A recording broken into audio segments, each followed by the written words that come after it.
Actor Mark Rylance earned an Academy Award for his portrayal of a Soviet spy in the 2015 movie Bridge of Spies. Rylance is back on the big screen in the World War II drama Dunkirk. The movie focuses on the 1940 rescue of more than 300,000 British and Allied soldiers from the beaches of Dunkirk in northern France. Rylance plays Mr. Dawson, a civilian who crosses the English Channel in his own boat to help rescue stranded troops from the approaching German army. You haven't turned around. Oh, we have a job to do. Job? This is a pleasure yacht. You're weekend sailors, not the bloody Navy. A man your age. Men my age dictate this war. Why should we be allowed to send our children to fight it? You should be at home! Well, there won't be any home if we allow a slaughter across the channel. Christopher Nolan wrote and directed the movie, and it's getting very positive reviews and is considered an early Oscar contender. Rolling Stone calls Dunkirk a landmark with the resonant force of an enduring screen classic. Sir Mark Rylance joins us at the table. Welcome, what a pleasure. Thank you. I saw the movie last night, and at the IMAX. At the IMAX, yes. And I think that scene captured it so well because the British soldier says, "What are you doing? Go home." Yeah. And yet he's drawn to go help. What drew you to that role?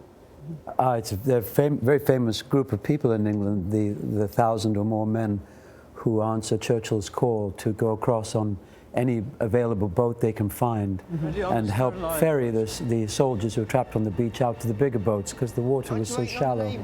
So there's even a man who goes across in a canoe and they shout down to him, "What the hell are you doing here?" And he says, "I've got one seat in back." Right. Because there were 400,000 soldiers waiting on the beaches of Dunkirk. And Churchill thought they'd only get 30,000 back, and they got over 300,000 back. You're legendary because of your portrayals of different Shakespearean characters. How did you prepare for this? For this? Yes. We're so successful at war in England, we have a museum called the Imperial War Museum, or we're successful at being imperious. Yes. And you can go there, and there are lovely recordings that they made before the fellas passed away. So I listened to audio tapes of the men who went across and did this thing. Listening for what?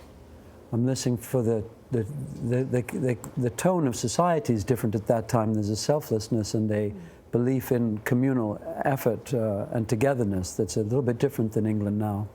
And answering the call of duty.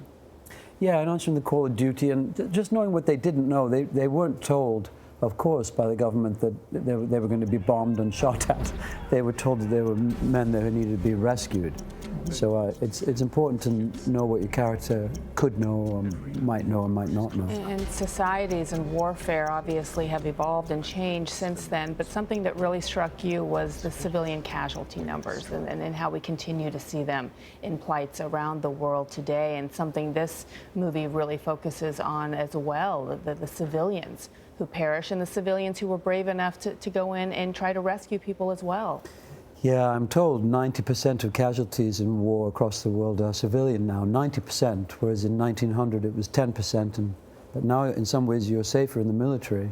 And so many of the attacks take place not on battlefields like Waterloo or wherever, but at concert halls and in the streets of London. So we're witnessing in England and here everywhere extraordinary bravery by civilians. And rescue services, of course, and that kind of thing. But this was a very unusual battle where the civilians go and rescue the military people. The military people are stranded. But he's distilled it, you know, it's not a history lesson. He's distilled it to an essential experience, hasn't he, of people who are longing to get home and can't get home, and how they'd managed to do so. I think you're exactly right. And you know, also I think portrays how we forget how we send our young men and women to die it's with terrible, the actors. And when you witness the terrible deaths of so many young men.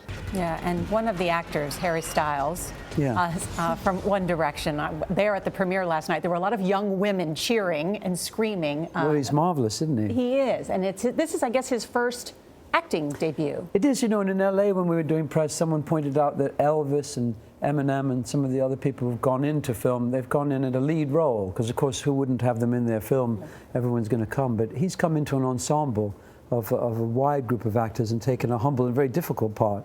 And he's a delightful young man, very witty. And I'm very lucky Mark, to be able it's great to to work have you. alongside you. Thank Mark, you. thank you so much for joining us. Dunkirk opens in theaters and IMAX on Friday. You're watching CBS This Morning. We'll be right back.